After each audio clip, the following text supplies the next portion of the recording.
All right. All right. What's going on, guys? Welcome back to another rendition of Cardinal Crazy. On the show, we have Mark and Will. How you guys doing? Good. Doing fine, man. How about yourself? Glad. Oh, I'm doing as good as I can for being a Louisville fan in these circumstances.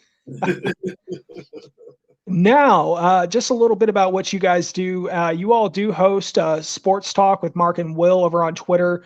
You do have a YouTube channel. You cover everything from the Cats. You cover everything from Louisville, NBA, NFL, MLB, Kentucky sports in general, male high school specifically. Are you guys both graduates of male high school? Well, I'm male. He's PRP, so we do PRP and male. Oh, okay. I was gonna say we got Eastern High School over here. Eagles. Oh yeah. Oh my gosh, I remember those days. All right. So for the most part today on the show, we're going to be talking about kind of what's been going on with the rumor situation regarding the University of Louisville football program, everything that's kind of been happening, what we know so far, and our general thoughts on the situation. We're going to kind of move over and transition eventually into the Air Force game, and just kind of give our thoughts, predictions, previews, and our expectations. So let's begin. All right. So a couple days ago, the University of Louisville had the Board of Trustees emergency meeting over personal issues.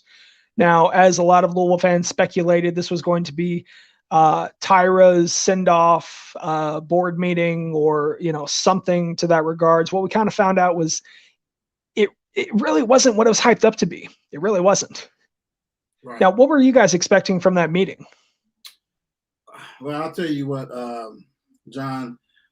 You talk the first meeting. I mean, I'm thinking that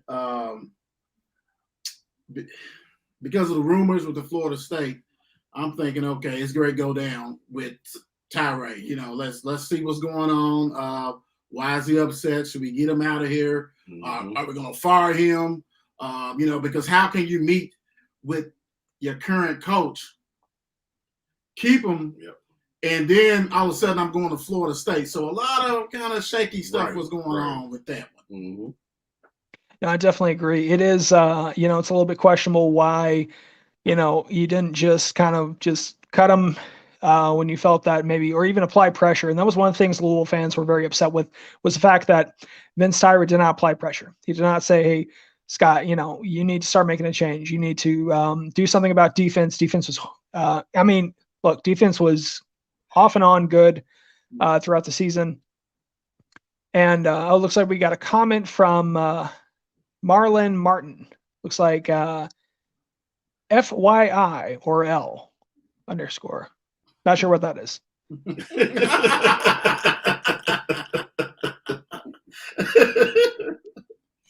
Kind of out there.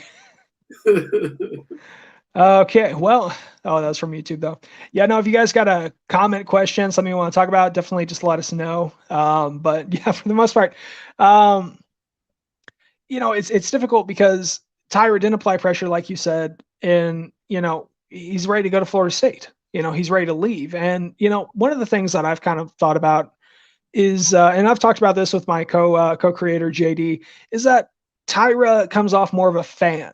He doesn't come off as a leader. He comes off as a big fan, and it's understandable. Even though his dad was, he had a lot of reputation at Louisville at the time, and he went off and spent some time. I think he graduated from the University of Kentucky, and then he came back, and his son, I think, went to Trinity, and his roots in Louisville are deep, and I think a lot of Louisville fans are concerned with the fact that he got his degree from UK, and I think that's where everyone likes to focus on, is the fact that his degree, and I'm not sure if it's sports management or whatever the case may be, or I'm not sure if it's administration or something like that, but it's just the fact that I've seen so many comments, oh, he's a UK fan, or he's a UK worm, and he'll, he's always, or not a UK worm, what's it called, Lexington worm, he's always just around there wiggling. And I mean, be quite honest, attacking a man for driving across, not even like 70 miles just to go see probably his family. I mean, that's a low blow, Hey, let me ask you this, John. The same people are doing it. Are they saying the same thing about Rick Pitino? Honestly, that news has been cold for a long time, but I wouldn't be I'm saying, surprised. Yeah, I when know. Rick, you know what I'm saying? Rick came from Kentucky. I mean, I know we had some people because he was divided with the Crumb people and the Rick Pitino Hmm. people. So I mean, at first you did have some, but when you winning, it takes away a lot of that. And that's something that I think. I was listening to a podcast earlier as I was driving, talking. They were talking about the Miami situation and how Manny Diaz just got, he just got the rug pulled right out from him. And a lot of people were like, we should be a lot more concerned about what's going to happen to the commits. And this was something that happened when Vince Tyra came in, fired by Pitino, and Scott Satterfield walks in. Scott Satterfield is just like, yeah, none of these guys are going to fit my system. You're gone. And it was close to signing day too, the second signing day. And everyone was up in arms at Scott Satterfield. And they were like, how could you do this? I saw parents on social media who, were the, either family, relatives, whatever. They were voicing, they were saying, how dirty, how sly. Mm-hmm. And, be quite honest, it's a difficult scenario because in these situations, even though he's, Tyrus kind of pulling the rug out from all of us and, not really addressing any of the issues before he leaves and just letting Satterfield stay in there.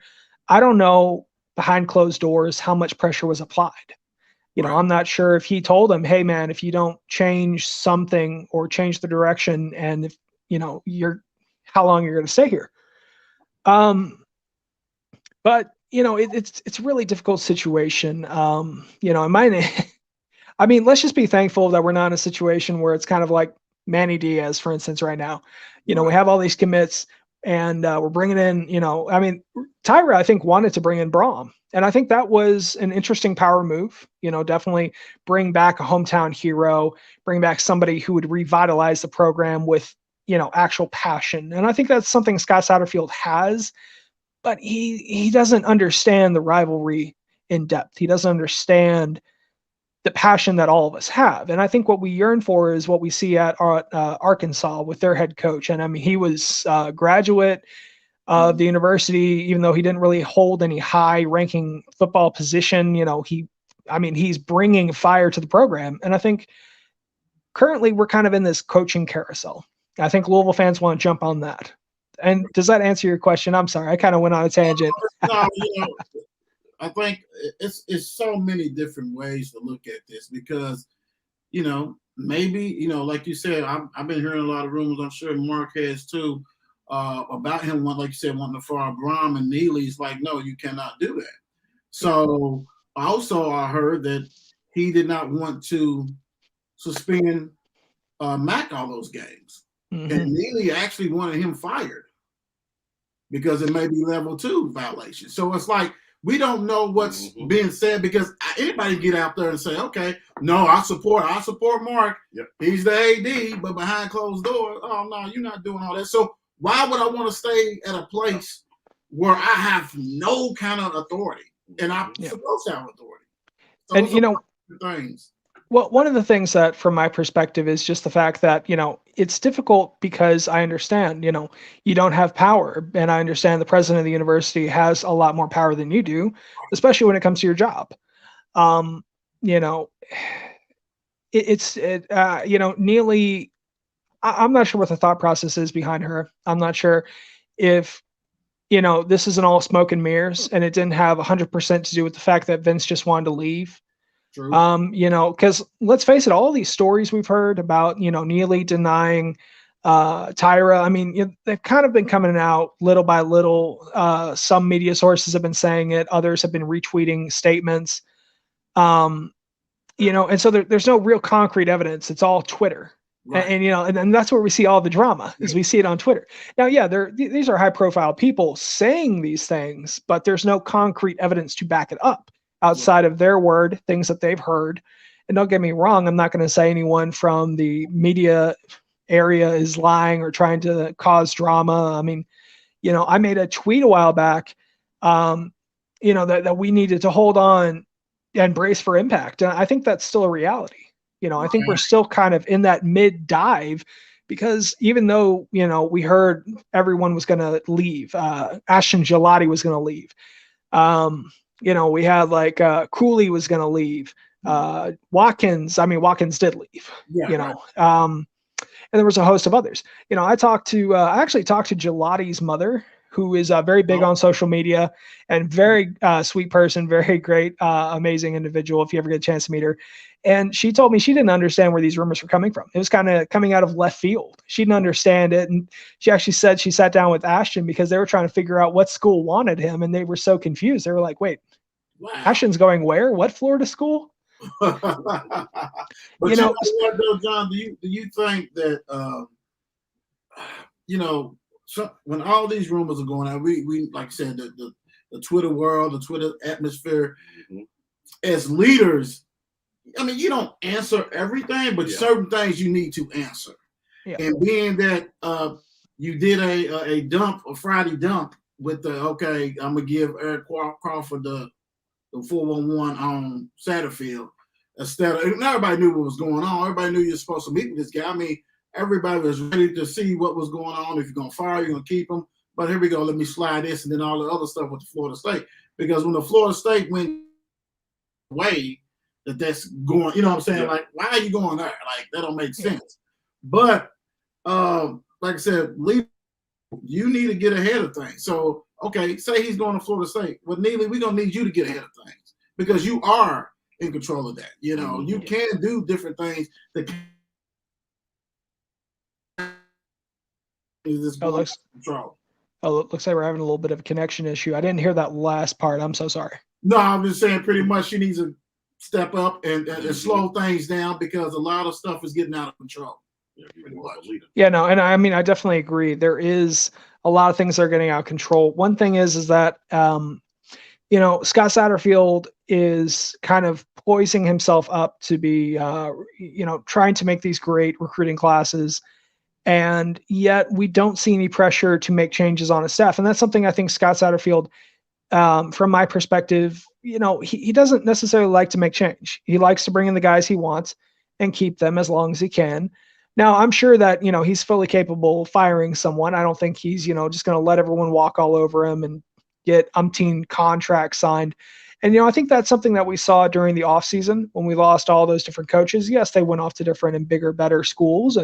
Or even, Coach Ledford went off to be the offensive line and offensive coordinator at the Atlanta Falcons. Right. So there were a couple that maybe did not leave on their own terms. Maybe, he did apply pressure to maybe just a handful of them.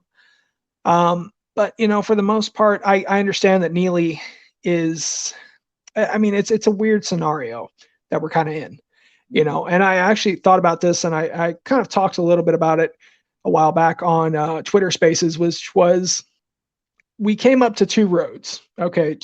Fork in the road. Either we go down the path of Satterfield stays, Tyra doesn't fire him, and we look for a new coach, or we go down Satterfield stays, Tyra leaves, we continue with Satterfield for another 2 years at least, and then at some point we make a coaching change. And I think we kind of hit both of them. We hit a situation where, Tyra wanted to hire Braum, potentially. I mean, this is all speculation. None of it's concrete. But, from the speculation that we saw, he wanted to hire Braum. He wanted to get rid of the Satterfield staff. And, he got, stopped by Nelly. And I think it's difficult because as a fan, we expect things to go our way. We expect our expectations to be met. And I think that's difficult because we're in a position, and I actually was talking to Matt McGavick about this a while back, but here's one of the interesting things that he told me when I was talking to him about fan expectation, which was it's easy for a fan to say, let's fire such and such and let's hire whoever, because we don't have to deal with the ramifications of buying out contracts, having to, rebuild a program that was in the process of being rebuilt. I mean, honestly, the season as a whole has been kind of a roller coaster. We're reminiscent of the 2019 season when Satterfield brought us 8-5 after we had a decimating, 2-10 season under former head coach by Pitino. And I think it's easy for us to want to say, okay, reset button. We can wait another 3 years. Just bring in everyone's favorite Braum. Braum has done exceptional things at Purdue, but I mean, honestly, he does recruit well. Okay, that's something he does recruit a lot better than the Satterfield staff. Right. But he's also been there a lot longer. He's had time to develop that relationship, bring in the kids. I mean, Satterfield and his staff have recently been trying to recruit St. St. Bosco out of California. Mm-hmm. I mean, from me, in a comical standpoint, we're going to have like 50% of the next class is going to be St. Bosco's high school. I mean, like we're going to have half of those kids on the roster. Hey, I'll take it. Right. You'll take it. Yeah. I mean, yeah. No, I mean, it's no IMG, but I mean, it's close. Right. We'll take it big time. So let me ask you this. From your perspective, what do you think the future of the program looks like going forward now that we know Satterfield is potentially going to stay? Go ahead, Joe Cole. You got it. You know what? The problem I have is still, until I hear her say it, my problem I have, John, is this. Say you get Vince out of here and you bring in an AD. I mean, sometimes they take 3 months and things like that. We know if you got an interim, you're not going to let him do anything. So Satterfield is pretty much here. Right. We'll say that because they ain't going to let the interim do whatever they do. But is it a lame duck year? Because if you don't go 8-4 or 9-3, or let's keep it real. If you don't beat Kentucky, right? Because Louisville can be 3-8 and beat Kentucky 4-12, everybody wouldn't even say anything. Oh, he gets it. He gets it. He gets the rivalry, which I have it kind of hard to believe. Granted, you went to Appalachian State, and I'm pretty sure somebody in the conference, but you're also in the state of North Carolina, with Duke and North Carolina, even though their football is not king, but they still hate each other. So you've been around that dislike, that disdain. So that's kind of excuse. I don't buy that.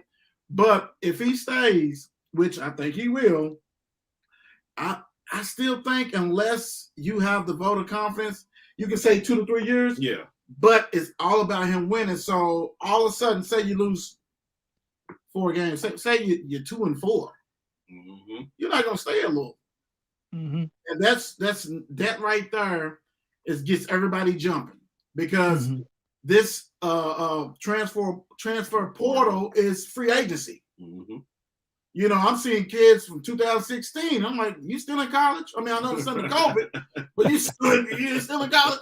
So I feel for this man just because he got to go almost perfect. Yep. So I don't think, and I'm like you, I think that it still needs to be rebuilt. I think even if he's 9-3 or whatever, he still needs a couple more years to get what he needs. But my thing is this: sometimes you got to look in the mirror and see that, okay, yes, the offense averaging 400 something yards. Okay, maybe Malik shouldn't have the ball that much. Maybe we need to throw it just a little bit more. You know, because maybe that's why the receivers are leaving. Right. Because I'm not getting enough touches. Okay. Defense is abysmal.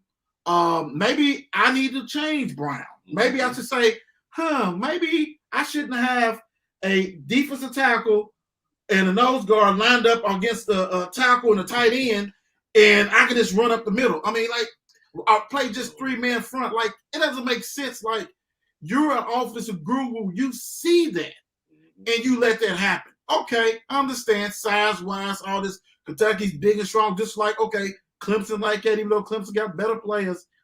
But when you do not take your home, a lot of stuff comes out. So then you're hearing like, well, you didn't go get Weaver. You didn't go get these guys. Some of them guys, Kentucky guys, don't even play. They went to Ballard. They don't play. But you would never hear that story, because not winning. B, they say they don't see you no more. Right. You know, and then like you lose to Kentucky. Like, John, you did not just lose to Kentucky. You got beat 3 times out of 4 years by 30-something points. That's not good. So for me, I don't know.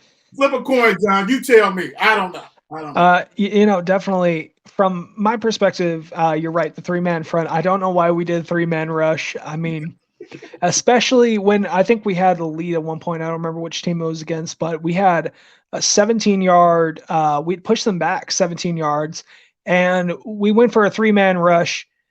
And it actually worked. Okay, the first time in almost 3 years, a 3-man rush actually worked. They were able to sack the quarterback. And honestly, I think it might have been against the Duke game where we just stomped Duke. I mean, it was a gruesome curb stomp of finale, to be quite honest. But, Duke really has had a lot of issues. But, back to what you're talking about, having the insight to know, like you said, our guys shouldn't be doing this. We shouldn't be running up the middle. We shouldn't be running to the left. We shouldn't be running to the right. 3 plays in a row, we shouldn't be, I'm going to run the ball because I don't have confidence in the passing game. That's something that has kind of reared its ugly head. In the offseason, we had the transfer in from Independent CC with his Brock Doman, and there was so much hype. There was so much buildup. And that's something I can tell you is that a lot of times I'll see on social media is that we get a transfer in, and all of a sudden everyone's building him up. And then he finally gets to be able to go to fall practice, spring practice, whatever the case may be. And we barely hear anything outside of, oh, yeah, he was good. He looked good.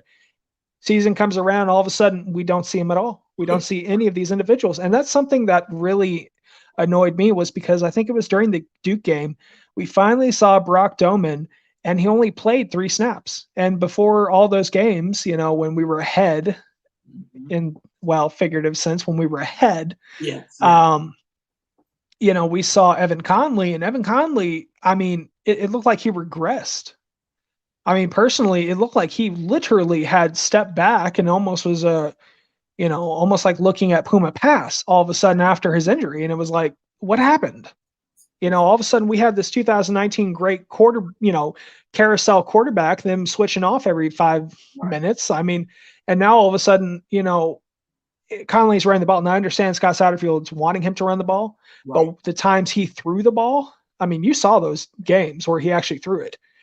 I think there was a negative yard count on his, and I can actually pull that up real fast because I'm actually wondering that myself. Okay, so he had 19 attempts, 10 completions, totaling 79 yards, completing at he had a 52% completion rate, averaged 4.2. Wow.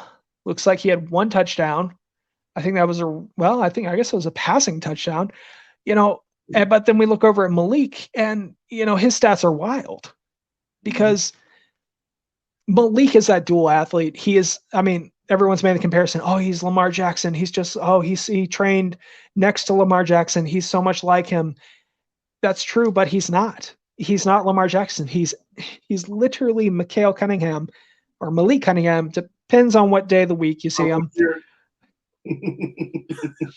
And to be quite honest, I love the fact that he can run. I love the fact he can scramble out of the pocket. But I tweeted this out during the UK game, but I had a fear. What happens when Malik can't run out of the pocket? He can't escape the defenders. And that's what we saw. We saw Malik, because he almost comes off as timid every time he gets into a situation where he scrambles and all of a sudden he's cornered. Right. And either he throws the ball, throw it out of bounds. And that was something that I think Coach Thomas really talked to him about, because instead of Frank Ponce, who was the previous quarterback coach, Frank Ponce didn't want him to throw it out of bounds. He wanted him to try and get as many yards as he could. And Coach Thomas comes in and says, hey, if you're not going to get any yardage, just throw it out of bounds. We don't need to lose yards. We don't need to get you hurt. And I was concerned towards midseason of what happens when Malik gets hurt. What happens if he tears his ACL? What happens if he twists his ankle? He's out that entire game. We have to depend now on either Evan Conley or a quarterback who has not even played. Hold on, let me look. No, he hasn't. I don't think he's even played, to be quite honest. He did. He did play. When did he play? Oh gosh, this is gonna bug me. Okay, so that's just offense. Defense, I agree. Defense has to change. Something has to change. I just don't think Satterfield is going to really get rid of Brown. I think, he brought Brown in from App State. They're friends. They've been friends a long time. I think he has so much confidence in Brown that maybe he can't see past that. Mm-hmm. And that's difficult when it comes to your friends. Right. You have these expectations of your friends, and then all of a sudden when they start letting you down, you question everything. Right. You question their ability to coach. You question their ability to be a friend, and you now all of a sudden are left in an awkward position.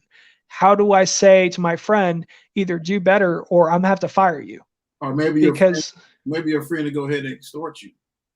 Oh yeah, and that's what we saw during with Mack Brown and his friend. Well, and also Chris Mack. I mean, it pretty much was on the table. Get rid of, you had to make some changes, and he did. It didn't go well, all this kind of stuff. So that's why I'm like, you can have that conversation, right? Mm-hmm. You can have that conversation with Chris Mack. Mm-hmm. You had to, even though now we don't know, what I'm saying, for the state, but it's like you almost got to give him an ultimatum. Like, either you get rid of some of these cats or you're gone too, man. Yep. I mean, that defense, and I used to play defense, so I mean that, and it hurts me, because I'm like, first of all, I don't know why we play 10 to 15 yards off the ball as far as DBs when last time I checked it's not that many NFL quarterbacks in the country. So don't get me wrong, somebody may be good. Make them throw somebody open. Right. Mm-hmm. It'd be like you said, 3rd and 15 or 3rd whatever, and you get all these cushions. We'll come out first down and 10, 15 yards off with a passing team. And then you make certain players look like they, like they're really good and they're really not. I mean, and it's like, come on, man. One of the things, and I just kind of want to reference back, is that there's so much hype on social media. Okay. And during the offseason, we saw so much hype over several different defensive players. Several of them met expectations. Cole, Duncan, Clark, Yaya and Ashton. Ashton and Yaya, Ashton has surprised everybody. Okay. Let's not get that wrong. Ashton has surprised everyone with his transformation. Yaya has done I think he's done really, I don't want to say anything bad. He's done decent, I believe, compared to what he did the year before. I don't think he lived up to that hype, but I think he's been steady. You know what I'm saying? He didn't hurt you. He didn't hurt you. No, he really didn't. And, you're right. He has been steady. And, I don't need him to be the, front runner for the Heisman for a defensive lineman, which I don't know if that's ever happened with the Heisman. I think it's always been like quarterbacks, wide receivers, the pretty boys coming out. But, for the most part, Yaya has been steady, and I like to see that. And there was a lot of hype over the offseason. And I think going into this, after the bowl game, going into this offseason, I think we really need to just kind of take our expectations and take them a step back, because that's something I learned after the Ole Miss game. Okay. I literally almost lost faith after that Ole Miss game because there was so much hype, and some of it was from me, I will admit, but I was feeding it off of what the coaches were posting. Okay. When the coaches are trying to hype everybody up, I actually had talked to somebody who actually told me about the wide receiver issues, how they were dropping completions, and this was during the spring. And I thought to myself, okay, well, spring practice may not have gone exactly perfect. We finally got to see some of that in fall.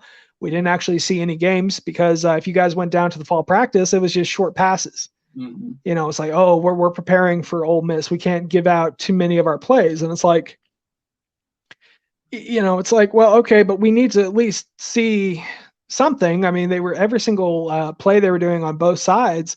It was just a short, quick pass and then run up the middle or run off to the side, and when we faced Ole Miss, that was heartbreaking.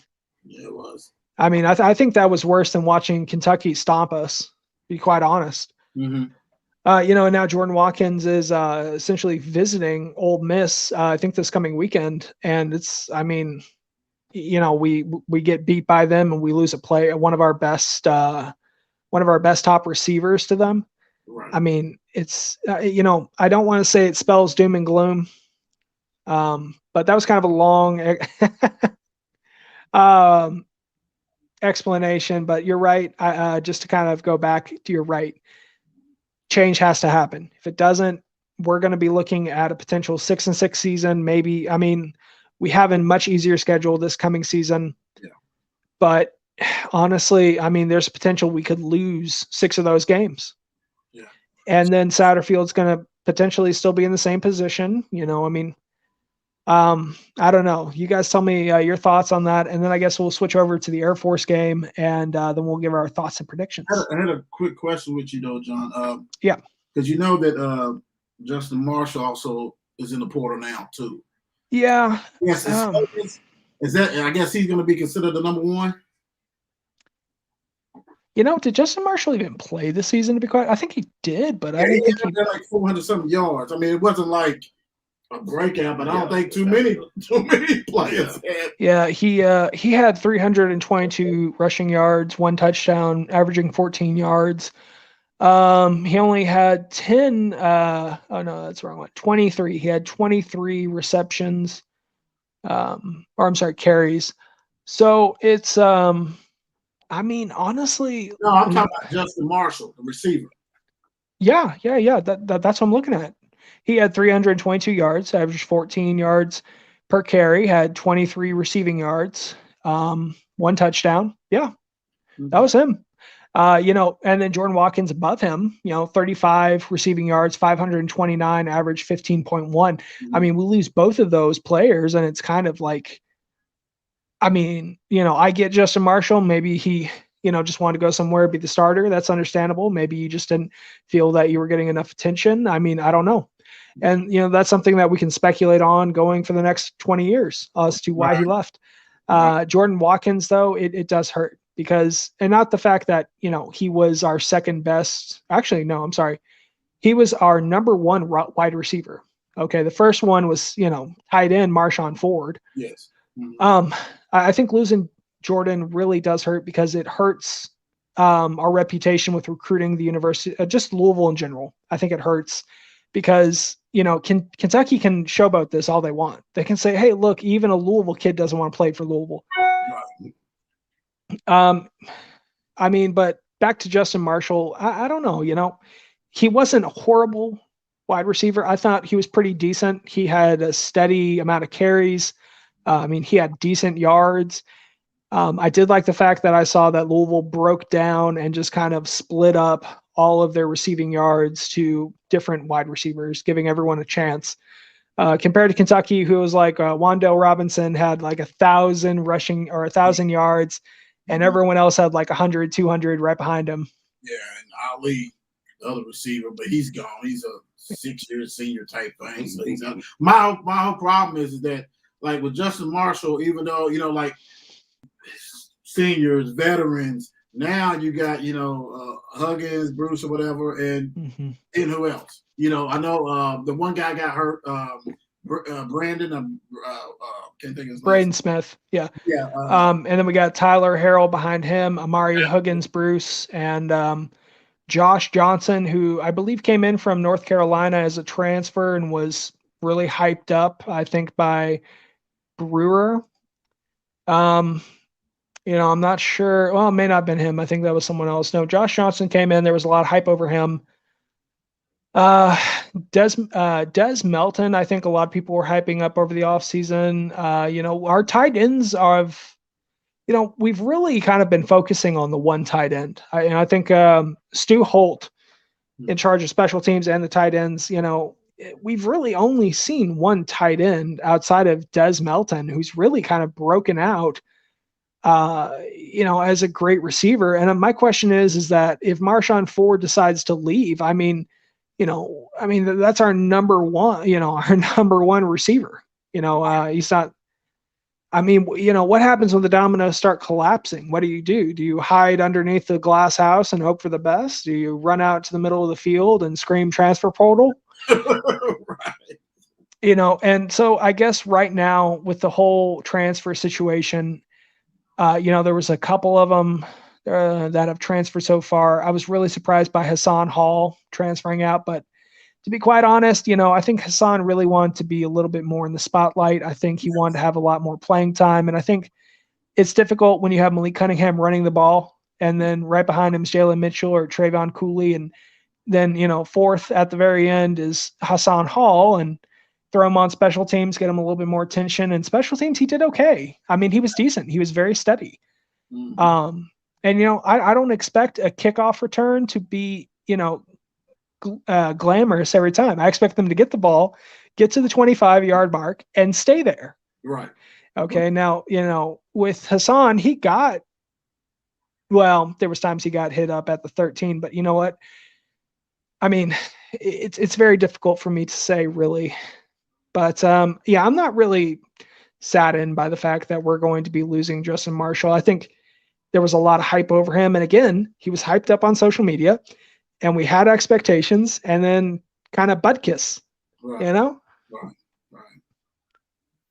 I just think that it's, of course, we all know that pretty much it's not the end of that, So I mean, that's the time now, That's if I can go somewhere, go closer to home, do what I got to do, one more year, get a shot, change it. But like you said, the 502 did hurt as far as Watkins like that, because you definitely, he's main one throwing the 502 with Marshawn Ford, that kind of things like that. Yeah, that hurts. But it comes time.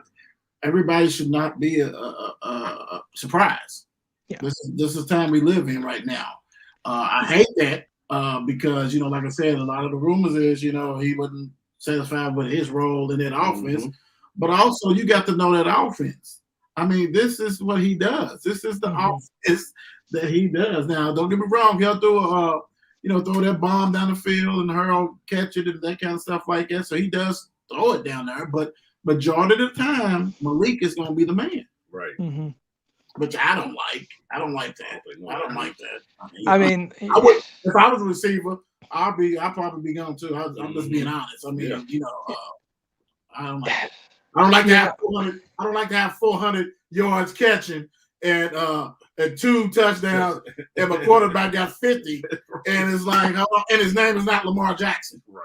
Now, Lamar Jackson, hey, you doing that in the pros? That's what he does. Yeah. Heisman, everybody likes it, and he was throwing the stuff. Mm-hmm. NFL doesn't give him the credit. They just thought he just ran over that.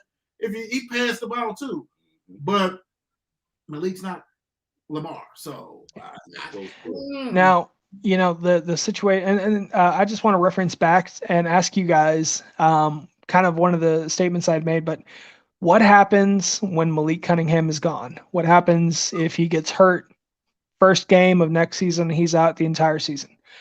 What happens to the Louisville offense? You got it. Go ahead, man. Go ahead. What's his name? Satterfield. He's really gone then. I mean, jeez. Woo. Yeah, I talk to bro about this all the time. Like, Malik is good. Me personally, I don't think Malik is the best fit for Louisville's offense. Yeah.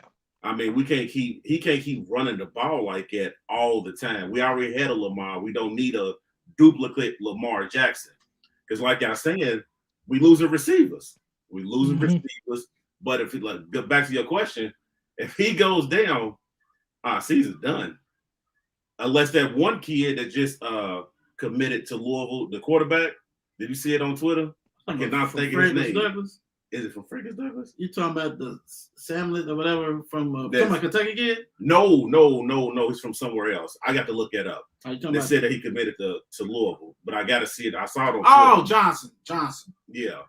Talking about the Johnson kid from Georgia, I think, or Alabama, one of them. I know you're talking about. Oh, Johnson. Yeah, he committed earlier this year. Right. Yeah. I don't know. I mean, honestly, I've seen some of his tape. He's impressive, but I don't know. Nothing that really kind of jumps out, and he's just like, oh yeah, he's going to be starting. And he's I believe he's 6'1". Right. Which I mean, was it 2 inches taller than Malik? I think so. Honestly, I don't know. And the problem is that it's easy to use Lamar Jackson's name when it comes to recruiting. It's easy to say, hey, do you want to come play where Lamar Jackson played? Do you want to see where his stomping grounds are? And, I think I remember at one point I actually commented, and this was about maybe 2-3 years ago, and I commented under Lamar Jackson's one of his posts, and I was like, oh man, at least you didn't have to deal with Louisville traffic. And he was like, oh man, I never went outside of downtown. And I was like, oh, he just kind of responded back like, yeah, I didn't have to drive anywhere. And I'm kind of like, oh, like you didn't have to drive. It's like you didn't have to deal with Hurstburn at 5 p.m. You didn't have to deal with any type of downtime. It's like, I mean, he just stayed like right there in downtown. That was pretty much it, but I don't blame him. I mean, as a college kid, like how much of a city are you going to expose yourself to? Right. Especially if you're him. Oh yeah, no, I mean, people will be coming out. I mean, ooh, man, that'd be crazy. I wouldn't be surprised if people carving out like some kind of creepy stalkers are carving out eyes of his pictures and being like, I am Lamar Jackson or some craziness. I don't know. I'm sure there's one in Louisville. I'm sure there's one guy sitting in his room thinking he is Lamar Jackson. All right. Just Heisman pose. Woo. Running around everywhere going, I'm Lamar. You can only wish. Right. Well, I don't know at this point. Right. But his name is Khaleed Johnson. He's 6'2", actually. I messed that up. He is 6'2". We do have a lot of talented individuals coming on. We have some individuals who've committed who I'm kind of questioning, like some of them are like filler almost. They almost come off as just kids who just get in there just to fill spots and maybe might see some playing time. I don't know, but as of right now, okay, so the University of Louisville board restructures the Tyra's contract to pave the way for Tyra's departure. So it is basically going to be official possibly very soon. That came off of 247sports.com for the Louisville edition, who was, looks like it was Jody Dimling who actually commented on that. So for the most part, I'm not surprised. And as you guys said, whoever we get in that filler, he's not going to take the reins and be like, all right, Satterfield's gone. We're getting Brom, bringing him on home. It's going to be a situation where we're just going to be kind of looking at it going, Satterfield's going to stay for another year. The new AD is going to come in. And Nelly's going to get so much backlash if the season goes horrible. And, don't get me wrong, I don't know Nelly. I don't know her personally. I'm not going to say anything bad about her. Right. But change needs to be made to the football program because that's where most of the revenue comes in for the school. Yes, sir. All right. And if you got people protesting saying, I'm not going to renew my season tickets, what's going to happen? Okay. What's going to happen is you're going to feel pressure from everyone else around you who's in the executive offices going, hey, why don't we have enough money to pay the basketball program? Why don't we have enough money to pay track and field? Oh, well, no one renewed their tickets. Everyone just kind of turned, we're not going to get to a situation where it's like Duke fans at the very end of David Cutcliffe's. They just did not show up. No, you'll still have the diehard fans who come rain, snow, or sunshine, but here's the thing. For me, I like Satterfield. He seems like a nice guy. He seems very down to earth. I like his offense, even though right now, we're dealing with Malik, and I think Malik's a good player. But you're right. If he continues to run the ball, doesn't give enough snaps and handoffs to the wide receivers, we're going to start seeing more wide receivers leave.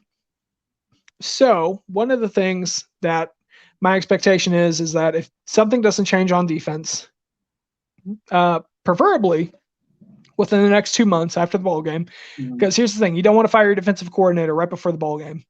True. Okay. Because let's face it, Court Dennison was actually the defensive coordinator, assistant coach or whatever. Mm-hmm. Okay. So who follows him? Right. Court Dennison's gone because of a potential scandal that happened over the summer. And, you fire Brown, then who are you going to put? Are you going to put Mark Ivy in charge of coordinating? Wow. I don't know. You're absolutely right. Yeah. So one of the things, sorry, the computer just died. I had everything's stats up there. So anyways, one of the things I did just want to kind of say is the fact that, if we see any change, it's probably going to happen more than likely during the off season. And I wouldn't be surprised if several people, and I told you guys this off camera, Brown's probably going to keep his job. I don't see him really having anything to fear about that. I think he is going to get pressured to make a change within his staff. But I think we're kind of getting towards the slope of this ski jump. Okay. Because either we're going to fly or we're going to fall, tumble, turn into a giant snowball and be like the wacky cartoons and crash into someone's house. Okay. Right. And then the insurance adjuster is going to have to look at us and be like, okay, well, yeah, you didn't have insurance on this. Sorry. and then we're back to square one. And I think the problem is that we might miss the opportunity to get Brom. And don't get me wrong, Brom's a good coach. I think he could revitalize our program. Is he someone who's going to take us to the national championship? Maybe. Depends. I mean, depends on his plan, depends on how he wants to revitalize the program. But that also goes back to what Satterfield does, because like I said, we're at a crossroads, and we're always going to be at crossroads. Okay. This is something that's not going to stop until, really, I don't think it's ever going to really stop. Right. So, but anyways, that's been about 45 minutes of us talking about the Satterfield staff. Let's kind of dive into our expectations and our predictions for the Air Force game versus Louisville. Yes, sir. Sorry, sometimes we get on a subject and it just snowballs. We're kind of used to it. That's all right. That's all right. Yeah, no, don't worry. I got the insurance adjuster behind me. He's ready to tell us how bad it was. All right. So for the most part, my expectation for this game is Louisville's going to come in there with a lot of motivation. We're playing a Midwestern team, a General 5 team, not even a Power 5. First time Louisville hasn't played a Power 5 team in a bowl game since, I want to say, Teddy. Well, no, I think since Lamar Jackson was here, I think we played one General 5 team. And that's been a number of years now. It's been at least 5 or 6. Do I think Louisville has a chance of beating Air Force? I think they have a chance. I really do. Air Force is not a bad team. Right. My expectation is this game is either going to be a lot of motivation, or mentally, a lot of the players are going to be in kind of this limbo situation because your first best wide receiver left. So now, either everyone's going to be like, oh, it's an open spot, competition, time to step up my game, show them what I got. Right. Or everyone's going to be slumped over thinking, okay, well, staff's going to be fired next year. We don't have anything to look forward to. Let's just, get over this game and go home. I'm going to predict that Louisville will win 27-23. I think it'll be a very close game. I think it's going to be it's going to be against an opponent we haven't played, a very good opponent, not Cincinnati level, but it's going to be a good opponent. And I think we might be a little too cocky coming off in the first half. I think we're going to have higher expectations, and I think Air Force is going to be a little bit more organized, and I think it's going to take us, we're going to have to rally in the second quarter and then come back with a nice finish, but ultimately make it a close game.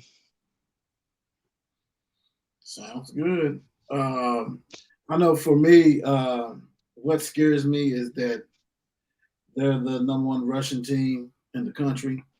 Granted, they are not Power 5, but until this defense, because you got to look at it, the way the Louisville's defense is built, there's not too many Power 5 bodies on that line. So to me, it's a great matchup for Air Force. They're not thinking, okay, here come Clemson, here come with the big bodies and 3 people, and then okay, we don't know how many other people's gonna leave or whatever. And then we got some new kids, the freshmen that should get some playing time too. I just think that you got nothing to lose. Okay, you're 6-6. You want to be 7-6. Open up the offense. We understand you want to run and things like that. Let's open it up. Give a glimpse. Give the fans something to be happy about. To think about. Okay, I do. I can change some things up. But I'm like you. I think Louisville can pull this out, and I think it's going to be something like 35-31. The scary thing is like I said, until I see with my own eyes this run defense. Yeah. Because everybody saw New England against the Bills. I'm not saying they're New England. Right. But this quarterback only throws the ball 8 times a game. Yeah. So they're going to run it. They got over 4,000 yards, 4,700 yards this year.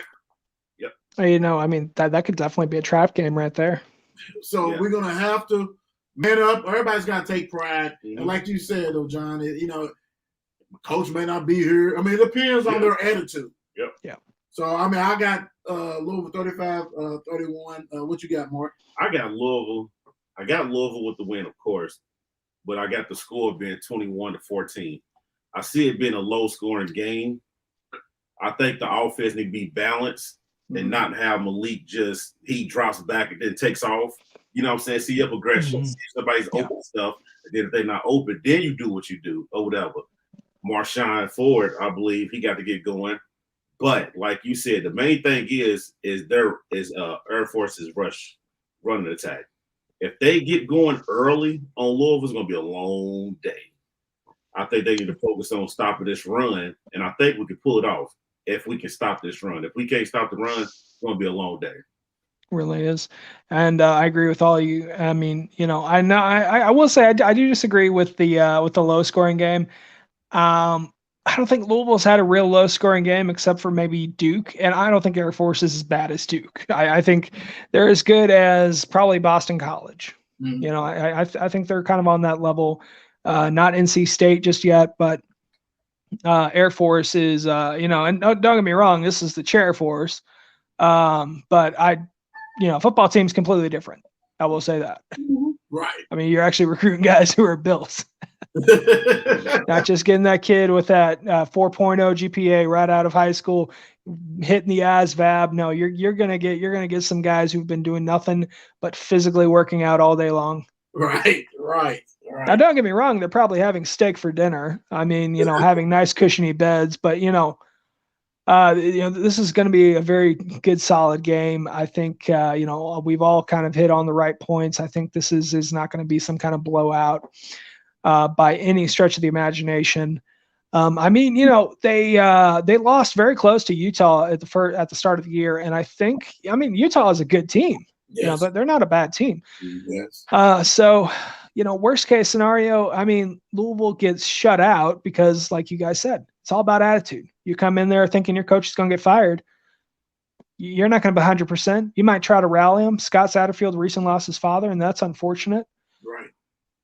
You know, and I mean, one of my things is just the fact that, like, you know, what kind of attitude are we going to see? Are we going to see I might lose my job now that, you know, Tyra's going to be gone? What part of this team are we going to see on the 20th? I believe the game's on 28th, right? 28th. Yeah. Yeah, 28th. You know, and I guess the real question going into the next 2 weeks is what team is going to come out of this? Are they going to be rejuvenized? Are they going to be focused? Is this going to be the Mississippi State game all over again, and they're going to just outshine them and it's going to be glorious? Or are we just going to see kind of a team that's dragging their heels getting onto the field? You know, especially for some of these seniors who, you know, no longer have the chance to come back.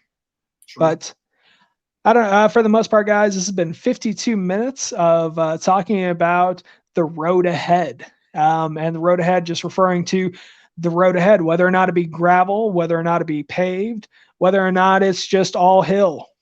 All right, we're in a situation. Oh yeah, it could be on ice. You know, I like to see this program currently in its state as an uphill climb during the dead of winter with 20 feet of snow around us. We have a challenge. Okay, don't get me wrong. We have a Jeep Wrangler. We can get through it. The question is, do we put on the snow tires or do we put on the street tires? Okay, because let me tell you, if we got street tires on the back and snow tires on the front, it's going to be a very long day. Right. But anyways, for the most part, we'll talk a little bit after do just closing, which hats off to anyone who watches it 53 minutes long. I mean, my God, I can't listen to myself for 53 minutes. All right. Well, Card Nation, if you're still, be sure to go follow Mark and Will on social media platforms. We'll be sure to tag everybody on YouTube. But for the most part, go Cards. Yes, sir.